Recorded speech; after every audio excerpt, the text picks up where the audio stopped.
Sir एक सवाल और बता दें, आज मरियम नवाज ने डील के ऊपर भी एक स्टेटमेंट दिया कि कोई डील वील की इनको ज़रूरत नहीं है। मैं आपको सुनवा भी देता हूं। तो डील वील की आजकल बहुत खबरें आपकी जमात से भी आई कि प्राइम मिनिस्टर ने कहा कि अगर नवाज शरीफ को डील मिलनी है तो फिर जेलों के देते। मरियम का बयान आज पहले सुन लें, आप सुनाइएगा जी। डील की ज़रूरत उन लोगों को होती है जिनकी आवाम के अंदर जड़ें नहीं होती और जो डील की तरफ देख रहे होते हैं। जैसे इमरान खान ने 2018 के इलेक्शन से पहले जो भी किया वो सबके सामने है।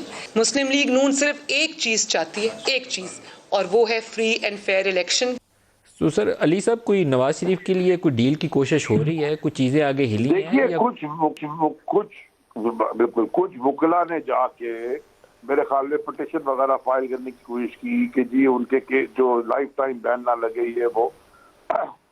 तो मेरा कहने का मकसद है, इनके तो अपने लोग कह रहे थे कि डील है। आप कल मैं एक शो में था आपके कॉलीग के साथ दूसरे चैनल पे, उन्होंने तो क्लिप चलाए ख्वाजा आसिफ के, उन्होंने क्लिप चलाया राना सनाउल्लाह का, उन्होंने क्लिप चलाया खाकान अब्बासी का जो प्राइम मिनिस्टर रह चुके हैं, जो इतने जमहूरी पसंद ये बन रहे हैं, खुद कह रहे हैं जी हम तीसरी कुव्वत से बात करेंगे, एस्टैब्लिशमेंट से बात करेंगे। तो उनके अपने अल्फाज हैं, हमने कोई जरूरत ही नहीं किसी से बात करने की।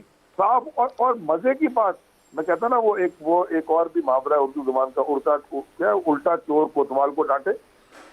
जो फ्री एंड फेयर इलेक्शन की बात कर रहे हैं, सारे सबसे ज्यादा तो केसेस इनके ऊपर बने हुए थे इलेक्शन के।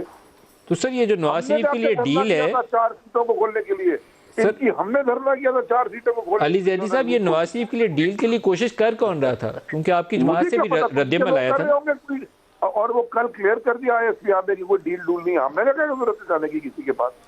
आपके ख्याल में कुछ सॉफ्ट कॉर्नर कहीं पैदा हो रहा था या पैदा करने की कोशिश की जा रही थी फॉर नवाज शरीफ? मैं जी इस गुफ्तगू में पढ़ता ही नहीं किसी के साथ सॉफ्ट कॉर्नर। अवाम ने सॉफ्ट कॉर्नर बनाना है, अवाम ने आपको वोट देना है। अवाम अगर आपके लिए सॉफ्ट कॉर्नर रखती है तो आपको वोट दे देगी, आप फिर आ जाएंगे हुकूमत में।